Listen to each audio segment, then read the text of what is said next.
Hello दोस्तों, फिर से आप सबका स्वागत है हमारे यूट्यूब चैनल में। आज हम लोग देखने वाले हैं कक्षा 9वीं के मॉडल सेट मैथ का सॉल्यूशन। तो चलिए स्टार्ट करते हैं।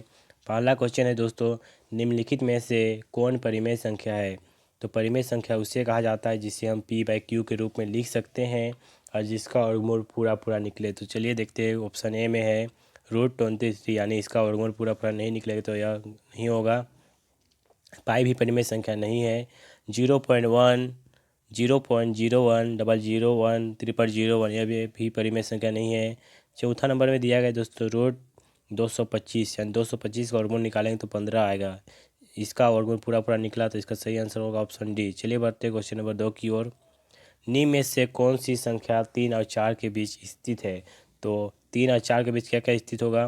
3.1, 3.2, 3.3, 3.4, 3.5, 3.6, 3.7, 3.8, 3.9 स्थित होगा। तो पहला ऑप्शन में दोस्तों 7/2, यानी इसको सोल्व करेंगे तो आएगा 3.5, यानी 3 और 4 के बीच स्थित है, एकदम स्थित है दोस्तों। तो इसका सही आंसर हो जाएगा दोस्तों ऑप्शन ए, यानी 7/2। चलिए बढ़ते हैं क्वेश्चन नंबर 3 की ओर। √5 माइनस √2 का ब्रैकेट बंद, √5 प्लस √2 ब्रैकेट बंद। यहाँ एक फार्मूला उपयोग में है दोस्तों। चलिए देखते हैं। a माइनस बी ब्रैकेट बंद a प्लस बी, जब इसका क्या होता है a² माइनस b²। तो ए जगह क्या है दोस्तों √5, √5 का स्क्वायर माइनस √2 का स्क्वायर। तो रूट से स्क्वायर कैंसिल, स्क्वायर से रूट कैंसिल, यानी 5 माइनस 2, यानी आंसर आ जाएगा 3। 3 कहाँ ऑप्शन में है दोस्तों, ऑप्शन डी में 3 है, यानी डी ऑप्शन सही हो जाएगा। चलिए बढ़ते क्वेश्चन नंबर 4 की ओर। 4 में दिया गया दोस्तों 32 का पावर 2/5। तो 32 को हम लोग 2 का पावर 5 लिख सकते हैं दोस्तों। आप लोग 2 को 5 बार लिख के मल्टीप्लाई कीजिएगा तो 32 ही आएगा। तो इसको फिर बाहर दिया गया है 2/5। तो 5 से 5 कैंसिल, यानी 2 का पावर 2। तो 2 को 2 बार लिखेंगे, 2 इंटू 2, यानी 2 दूनी 4। इसका 4 आंसर सही हो जाएगा, यानी ऑप्शन बी सही हो जाएगा दोस्तों। चलिए बढ़ते क्वेश्चन नंबर 5 की ओर। इनमें से कौन एक बहुपद नहीं है। तो बहुपद के लिए जितना भी चर दिया जाएगा उस चर का घात पूर्ण संख्या होना चाहिए। पूर्ण संख्या यानी 0 से स्टार्ट होगा और आगे बढ़ते जाएगा। 0, 1, 2, 3, 4, 5, 6 डॉट डॉट बढ़ेगा। -1, -2, -3 यह सब नहीं होगा। चलिए देखते हैं ऑप्शन में क्या क्या दिया गया है। पहला ऑप्शन में है दोस्तों एक्स, इसमें दो दो एक्स है चर और एगो का पावर है 2 और एगो का पावर 1, यानी ये तो बहुपद है। बी में है दोस्तों एक्स और वाई चर दिया गया है, दोनों का पावर 1 1 है, तो दोनों दोनों है बहुपद।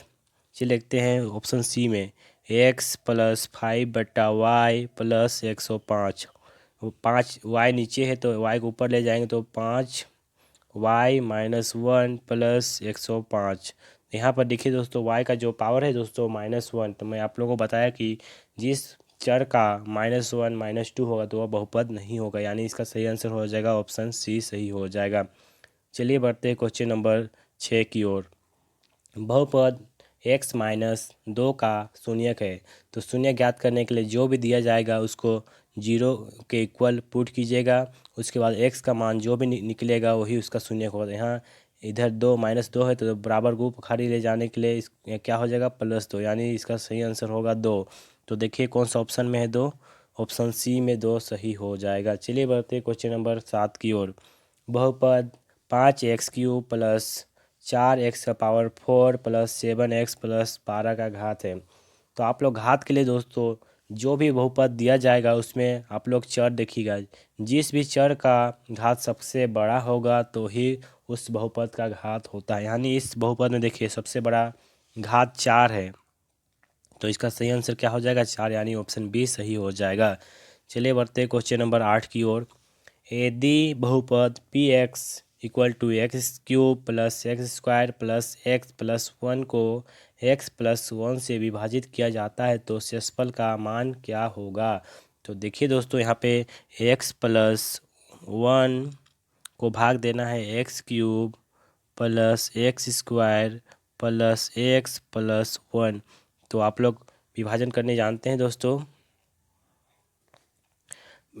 एक्स को किससे मल्टीप्लाई के एक्स क्यूब आएगा, तो एक्स स्क्वायर से मल्टीप्लाई करेंगे तो एक्स क्यूब आएगा। इसके बाद इसको ये दोनों के साथ मल्टीप्लाई करते हैं तो x cube plus x square, दोनों के नीचे माइनस चिन्ह, दोनों कट जाएगा। उसके बाद दोनों उतर जाएगा, एक्स प्लस 1 उतर जाएगा। उसके बाद एक्स को किससे मल्टीप्लाई किए एक्स आएगा, तो 1 से मल्टीप्लाई करेंगे 1, तो एक्स, इसको फिर से दोनों से मल्टीप्लाई करेंगे एक्स प्लस 1, फिर माइनस चिन्ह, यानी दोनों कट जाएगा। आंसर क्या आएगा दोस्तों, 0। यानी इसका सही ऑप्शन हो जाएगा ऑप्शन ए। एक इसका और एक मेथड है दोस्तों, चलिए उसको भी देख लेते हैं। एक्स प्लस 1 से डिवाइड करना है तो इसको एक्स का मान निकालिए। एक्स का मान क्या होगा, -1। उसके बाद जो भी बहुपद है उसमें एक्स की जगह -1 पुट कीजिए तो आपका आंसर आ जाएगा। देखिए एक्स क्यूब है तो -1 का क्यूब, प्लस एक्स स्क्वायर है तो -1 का स्क्वायर, प्लस एक्स है तो -1 प्लस 1, तो -1 को क्यूब कीजिएगा तो -1 ही आएगा। -1 का स्क्वायर तो 1, -1 प्लस 1, तो 1 से 1 कैंसिल, 1 से 1 कैंसिल, यानी 0 आ गया। यानी इसका सही ऑप्शन ए होगा। आपको दोनों में से जो इजी लगेगा उसमें बनाइएगा दोस्तों। चलिए देखते हैं क्वेश्चन नंबर 9 की ओर। एक्स अक्ष पर स्थित किसी बिंदु का निर्देशांक निम्न से किस रूप में होता है। जब आप लोगों को एक्स अक्ष बोला जाता है दोस्तों तो आप लोग को याद रखना पड़ेगा, एक्स अक्ष बोला यानी वाई का मान हमेशा 0 होगा।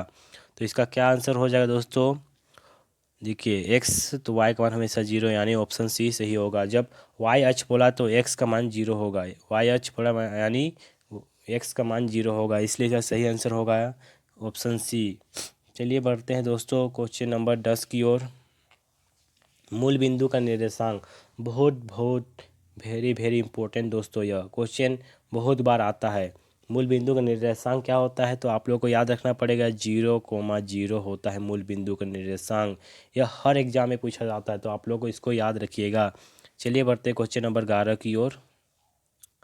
बिंदु 0,-7 कार्तीय तल में कहाँ स्थित है, तो जो पहले दिया जाता है वो एक्स का मान होता है और उसके बाद वाई का मान, यानी एक्स कोमा वाई कार्तीय तल बनाते हैं। चलिए देखते हैं, कार्तीय तल ये हो जाता है तो एक्स का मान 0, तो 0 में किधर नहीं जाएगा और वाई का मान -6 पर, यानी नीचे आ जाएगा। तो यह किस अक्ष पर है दोस्तों, यानी यह वाई अक्ष पर हो जाएगा, यानी ऑप्शन डी सही हो जाएगा। चलिए बढ़ते क्वेश्चन नंबर 12 की ओर। 12 में दिया गया दोस्तों, यदि x = 1 एंड y = 2 रैखिक समीकरण 3x + 2y = k का एक हल है तो k का मान ज्ञात कीजिए। यहाँ कुछ नहीं करना दोस्तों, जो भी यहाँ समीकरण दिया गया है उस समीकरण में x और y का मान पुट कीजिए, उसके बाद k का मान निकालना। तो चलिए देखते हैं क्या है।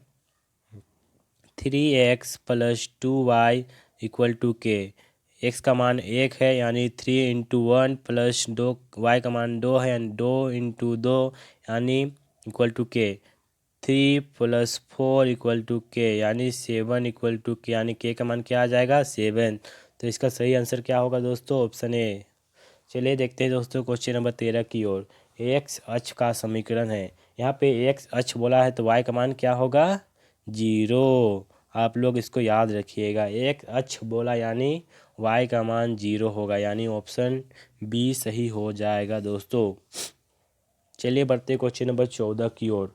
रैखिक समीकरण 2x + y = 5 का हल है।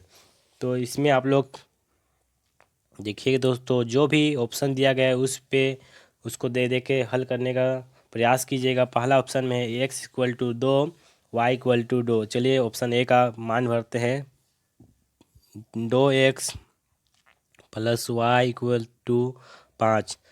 वो x का मान 2 है, y का मान भी 2 है, यानी =5, 2 दूनी 4 + 6, 6 = 5। यह हो सकता है कभी नहीं, तो यानी ऑप्शन ए नहीं होगा। चलिए बढ़ते कुछ ऑप्शन बी की ओर। x = 1 और y = 2, 2x + y = 5। x का मान क्या है 1, 2 × 1 + y = 2 = 5।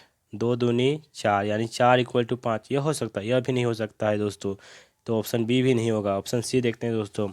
x = 2, y = 1, तो 2x + y = 5।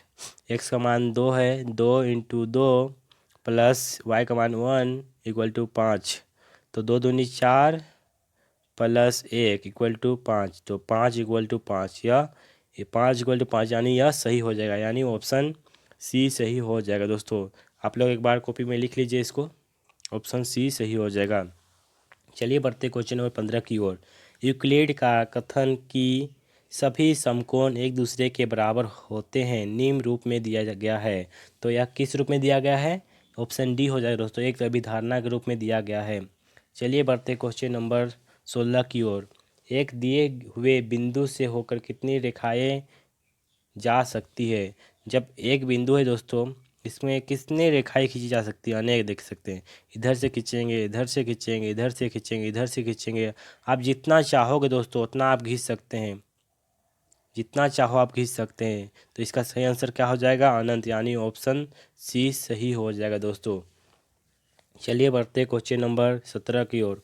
70 का पूरक कोण का मान क्या होगा? तो पूरक कोण जब भी बोला जाएगा ना दोस्तों, तो आप लोग याद रखिएगा, दो कोणों का योग 90 डिग्री। तो 70 का पूरक कोण होगा, यानी दो कोणों का योग क्या बोले हम? 90 डिग्री। यानी एक कोण दिया गया है, एक कोण नहीं दिया गया, तो एक कोण को क्या मानेंगे? x = 90।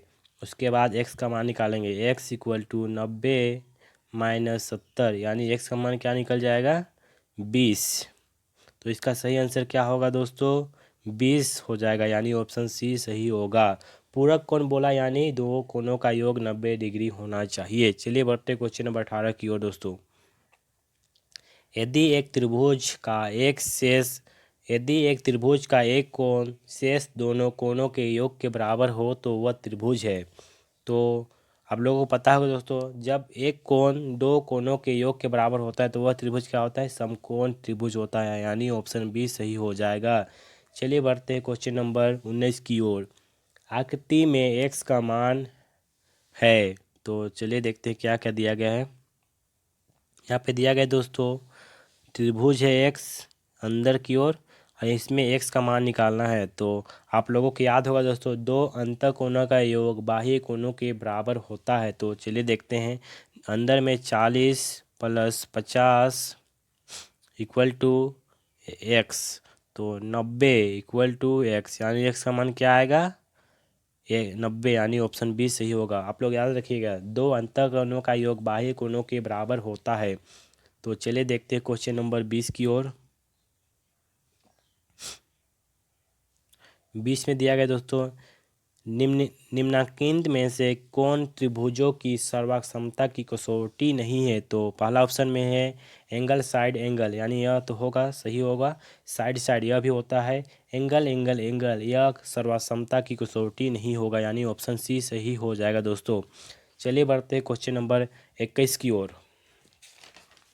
21 में दिया गया दोस्तों, त्रिभुज ए बी सी में यदि A = AC और कोण ACB 70 डिग्री हो तो ABC का मान होगा।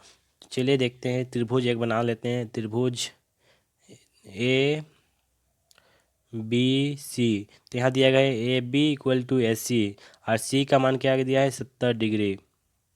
तो आप लोग याद होगा दोस्तों, जब दो भुजाएं बराबर होती है तो उसका समूह कोण भी क्या होता है? बराबर होता है। तो इस भुजा के सामने वाला कोण 70 है, तो इस भुजा के सामने वाला कोण भी क्या हो जाएगा? 70 हो जाएगा, यानी ऑप्शन सी सही हो जाएगा। आप लोग अच्छे से देखिएगा किस तरह से मैं बता रहा हूँ, आप लोगों को याद रखना पड़ेगा, क्योंकि आप लोगों को लिखना है एग्जाम। चलिए देखते हैं क्वेश्चन नंबर 22 की ओर बढ़ते हैं। एक चतुर्भुज के कोण 3:5:9:13 के अनुपात में है।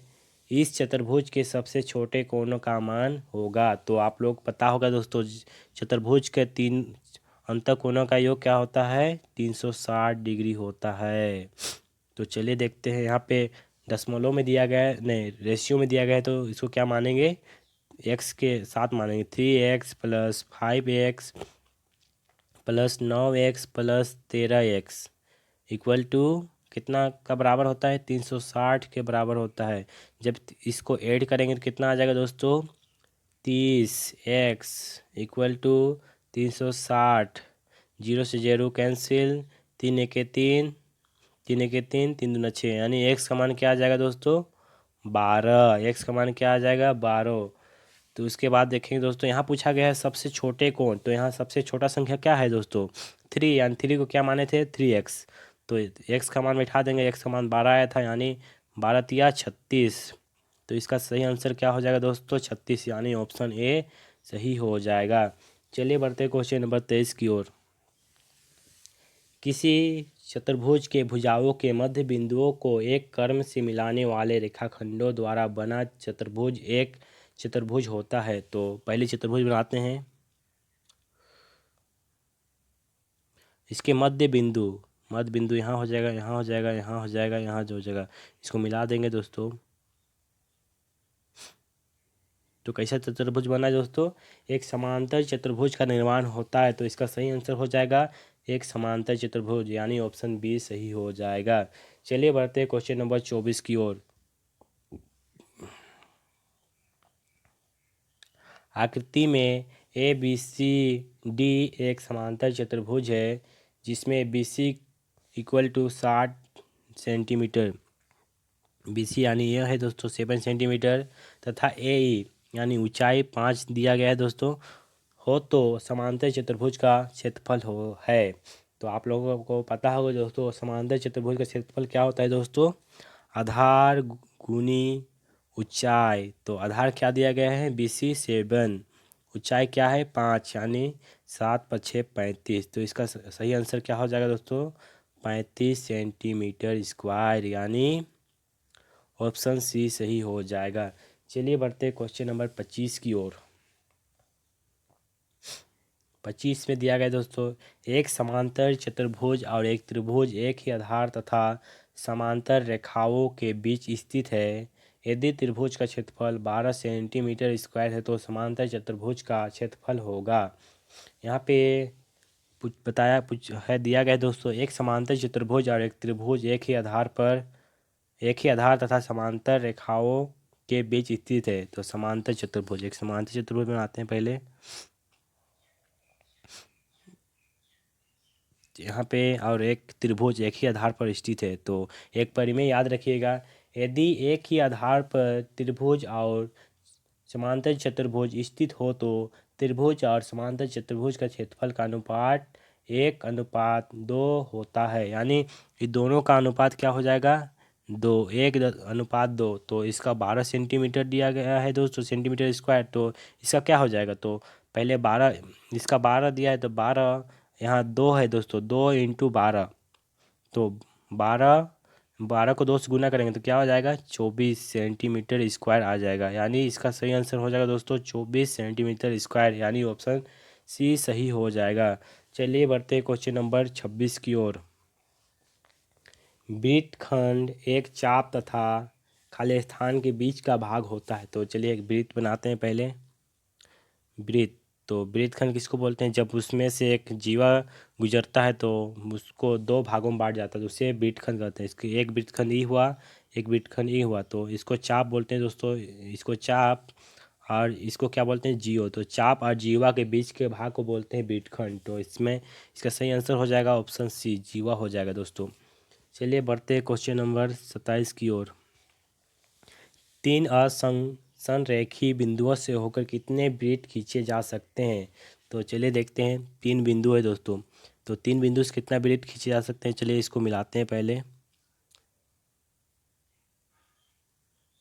एक वृत्त हो जाएगा दोस्तों। उसके बाद इसको यहाँ से मिलाएंगे तो तीसरा रेखा छूबे नहीं किया, इसका से यहाँ बताएंगे तो दोस्तों ये भी नहीं छुआ, यानी कितना वृत्त खींचे जा सकते हैं? केवल एक। आप लोग याद रखिएगा, जब 3 असंरेखी बिंदुओं से केवल एक ही वृत्त खींचे जा सकते हैं, यानी ऑप्शन ए सही हो जाएगा। चलिए बढ़ते क्वेश्चन नंबर 28 की ओर। आकृति में कोण ए सी बी का मान क्या होगा? आप लोग याद रखिए दोस्तों, जब भी इस प्रकार की आकृति आप लोग को दिखाई देगा तो हमेशा आप लोग एक बात याद रखिएगा, जब भी नीचे कोण का मान जितना होगा उसका से आधा ऊपर कोणों का मान होगा। तो यहाँ नीचे का मान 50 से डिग्री है तो ऊपर का मान क्या हो जाएगा, 25 डिग्री हो जाएगा, यानी ऑप्शन सी सही हो जाएगा। इस बात को हमेशा आप याद रखिएगा। यानी यहाँ ये ऐसा भी पूछा जा सकता है, यानी ऊपर का मान यदि 50 डिग्री होता तो नीचे का मान क्या होता, तो नीचे का मान 100 डिग्री होता। तो आप लोग याद रखिएगा, नीचे का मान जितना होता है उसका से आधा ऊपर का मान होता है, यानी ऑप्शन सी सही हो जाएगा। चलिए बढ़ते हैं क्वेश्चन नंबर 29 की ओर।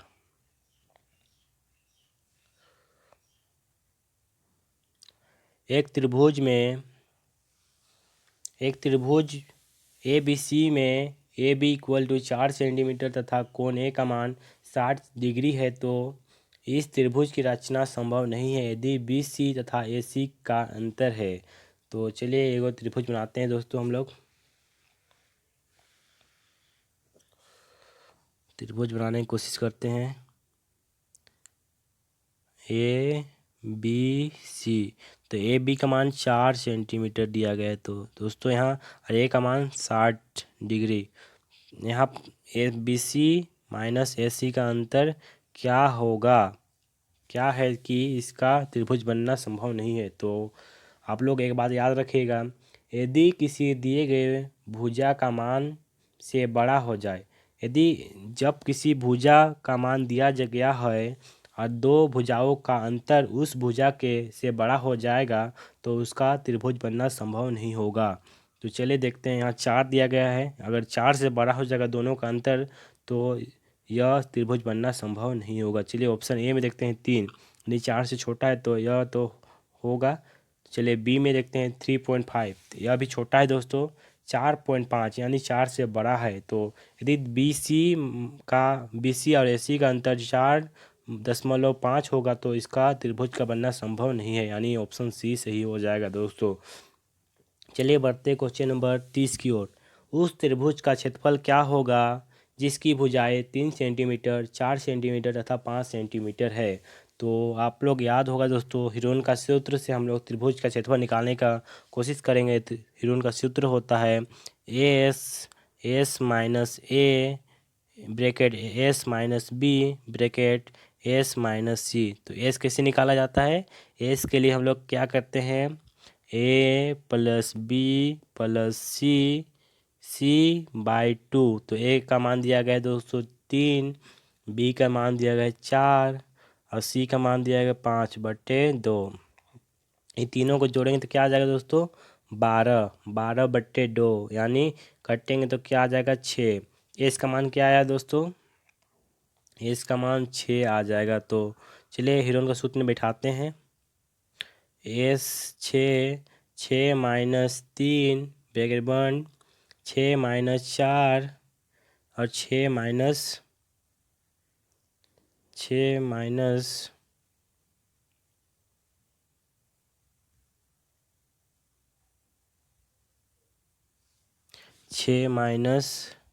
5। तो चलिए बढ़ते हैं आगे। 6, इसको 6 में 3 घटाएं तो 3 बचेगा दोस्तों, 6 में 4 तो 2 बचा, 6 में 5 तो 1। इसको मल्टीप्लाई करेंगे, 6 × 18, 18 दूनी 36, यानी √36 आ जाएगा। 36 का वर्गमूल क्या होता है दोस्तों, 6, यानी इसका सही आंसर हो जाएगा 6 सेंटीमीटर स्क्वायर, यानी ऑप्शन सी सही हो जाएगा। ऑप्शन सी सही हो जाएगा दोस्तों। चलिए बढ़ते क्वेश्चन नंबर 31 की ओर। उस समबाहु त्रिभुज का क्षेत्रफल क्या होगा जिसकी प्रत्येक भुजा 6 सेंटीमीटर है। तो आप लोग याद होगा दोस्तों, समबाहु त्रिभुज का क्षेत्रफल क्या होता है दोस्तों, समबाहु त्रिभुज का क्षेत्रफल √3/4 इंटू भुजा का स्क्वायर। तो चलिए सोल्व करने की कोशिश करते हैं, √3/4 इंटू भुजा का स्क्वायर। तो भुजा का स्क्वायर क्या दिया है, भुजा 6 यानी 6×6 = 36। तो इसको चलिए काटते, 2 दूनी 4, 18 दूनी 36, 2 × 2, 9 दूनी 18, यानी इसका सही आंसर आ जाएगा 9√3 सेंटीमीटर स्क्वायर, यानी ऑप्शन ए सही हो जाएगा। आप लोग उतार लीजिए अच्छा से, ऑप्शन ए सही हो जाएगा। चलिए बढ़ते हैं क्वेश्चन नंबर 32 की ओर। आर त्रिज्या वाले गोले का आयतन होता है। तो गोले का आयतन का फॉर्मूला क्या होता है दोस्तों? गोले का आयतन का फॉर्मूला होता है 4/3 पाई आर क्यूब। आप लोग जितना भी फॉर्मूला है उसको याद करके जाइएगा, क्योंकि यहाँ पे फॉर्मूला से भी क्वेश्चन पूछा जा रहा है। यानी ऑप्शन क्या हो जाएगा दोस्तों? ऑप्शन हो जाएगा ऑप्शन डी, यानी 4/3 पाई आर क्यूब। ऑप्शन डी सही हो जाएगा। चलिए बढ़ते हैं क्वेश्चन नंबर 33 की ओर। त्रिज्या आर तथा एच ऊंचाई वाले बेलन का कुल पृष्ठीय क्षेत्रफल निम्न में से क्या होगा? तो बेलन का कुल पृष्ठीय क्षेत्रफल का फॉर्मूला क्या होता है दोस्तों? आप लोगों को पता होगा 2 pi R into H plus R. तो इस टाइप से कहीं दिया गया है दोस्तों, देखिए कहीं ऑप्शन में तो नहीं दिख रहा है इस प्रकार का। तो चलिए इसको मल्टीप्लाई करने की कोशिश करते हैं। 2 पाई आर एच, पहले एच से मल्टीप्लाई करेंगे, उसके बाद प्लस, फिर इसको आर से मल्टीप्लाई करेंगे 2 पाई आर स्क्वायर। यानी ऑप्शन देखिए दोस्तों कौन सा ऑप्शन में है, 2 pi R H plus 2 pi R square, यानी ऑप्शन सी में दिया गया दोस्तों। यानी इसका सही आंसर हो जाएगा ऑप्शन सी सही हो जाएगा। चलिए बढ़ते हैं क्वेश्चन नंबर 34 की ओर। एक घन का आयतन 512 सेंटीमीटर क्यूब है, तो घन का कुल पृष्ठीय क्षेत्रफल क्या होगा? तो घन का आयतन का फॉर्मूला आप लोग पता हो दोस्तों, ए क्यूब इक्वल टू 512। जब क्यूब किधर लाएंगे तो क्या आ जाएगा? ए इक्वल टू घनमूल निकालना पड़ेगा, 512 का घनमूल, यानी 512 को तोड़ेंगे तो क्या क्या आएगा? 8 × 8 × 8, यानी 8 3 बार आएगा, तो इसमें क्या निकलेगा दोस्तों? 8। यानी ए इक्वल टू क्या आ जाएगा? 8 सेंटीमीटर आ जाएगा। तो चलिए देखते हैं, इसमें पूछा गया है कुल पृष्ठीय क्षेत्रफल निकालना है। तो कुल पृष्ठीय क्षेत्रफल का फॉर्मूला होता है दोस्तों 6a²। तो 6 × ए का मान आया था 8, यानी 8 8 64। तो इसको मल्टीप्लाई करेंगे तो क्या आ जाएगा? 384 आ जाएगा दोस्तों, 384 सेंटीमीटर आ जाएगा। आप लोग मल्टीप्लाई करके देख लीजिएगा, आंसर 384 सेंटीमीटर स्क्वायर आएगा। यानी ऑप्शन बी सही हो जाएगा, ऑप्शन बी सही हो जाएगा दोस्तों। चलिए बढ़ते क्वेश्चन नंबर 35 की ओर। एक शंकु की तिर्यक ऊंचाई 10 सेंटीमीटर तथा आधार की त्रिज्या 7 सेंटीमीटर है, तो शंकु का वर्ग पृष्ठीय क्षेत्रफल होगा। तो शंकु का वर्ग पृष्ठीय क्षेत्रफल का फॉर्मूला क्या होता है दोस्तों? पाई आर एल। तो पाई का बाद क्या होता है? 22/7। आर कितना दिया गया दोस्तों? आर दिया गया 7, और तिर्यक ऊंचाई उसको एल से डिनोट करते हैं, यानी एल दिया गया है 10। तो 7 से 7 कैंसिल, यानी 22 को 10 से मल्टीप्लाई करेंगे तो 210 आ जाएगा। यानी ऑप्शन क्या होगा दोस्तों? ऑप्शन देखिए कौन सा होगा? ऑप्शन डी सही हो जाएगा, 220 सेंटीमीटर स्क्वायर हो जाएगा। चलिए बढ़ते हैं दोस्तों क्वेश्चन नंबर 36 की ओर। प्रथम 5 प्राकृतिक संख्याओं के माध्य होंगे। तो पहले माध्य निकालने का आप लोगों को पता होगा दोस्तों। 5 प्राकृतिक संख्या, प्रथम 5, 1 2 3 4 5। तो माध्य का फॉर्मूला होता है दोस्तों, दिए गए सभी संख्याओं का योग बट्टा कुल संख्या। तो संख्याओं का योग करेंगे पहले, 1 + 2 + 3 + 4 + 5 बट्टे कितना संख्या है? तो 5। तो इसको जोड़ेंगे कितना आएगा? 9 10 5 15, यानी 15/5। 5 का 5, 5 दिया 15, यानी इसका सही आंसर आ जाएगा 3।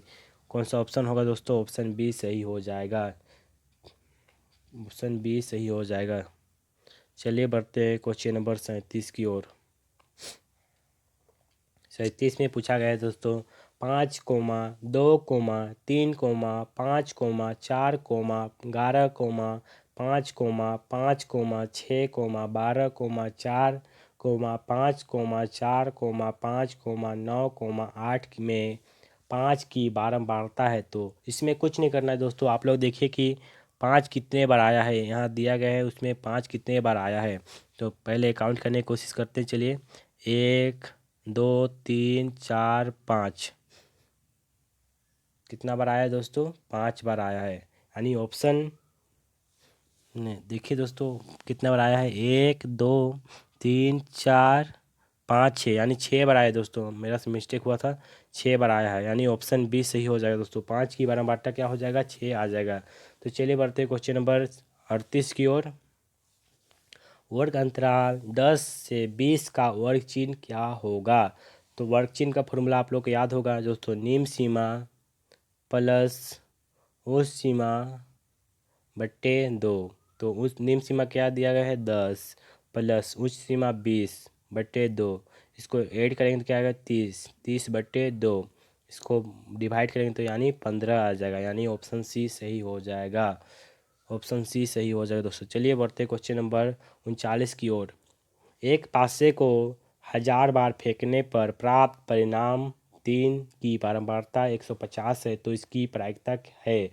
तो आप लोगों को पता होगा दोस्तों, प्रायिकता का फॉर्मूला क्या होता है, अनुकूल घटनाओं का संख्या बट्टा कुल घटनाओं का संख्या। तो अनुकूल घटना कितना है दोस्तों, यहाँ पे कितना बार, 3 कितने बार आया है, तो 150 अनुकूल घटना की संख्या 150 बट्टा कुल परिणामों की संख्या, यानी कितना बार फेंका गया था, 1000 बार। तो इसको कुछ नहीं करेंगे, डिवाइड करेंगे, 0 से 0 कैंसिल, 5 तिया 15, 20 पच्छे 100, यानी 3/20 सही हो जाएगा, यानी ऑप्शन सी सही हो जाएगा दोस्तों। ऑप्शन सी सही हो जाएगा।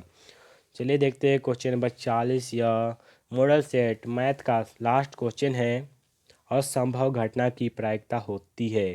तो असंभव घटना की प्रायिकता क्या होती है दोस्तों, असंभव घटना की प्रायिकता क्या होती है, 0, यानी ऑप्शन सी सही हो जाएगा। आप लोगों को बताना है दोस्तों, निश्चित घटना की प्रायिकता होती है। आप लोगों को इसको कमेंट में बताना है। इस तरह से हमारा मॉडल सेट 1 मैथ का सॉल्यूशन कंप्लीट होता है। यदि आप लोगों को पसंद आया है तो लाइक कीजिए, शेयर कीजिए, अपने दोस्तों को भी शेयर कीजिए, ताकि आपका दोस्त भी अच्छे से एग्ज़ाम का तैयारी कर सके। ओके, धन्यवाद।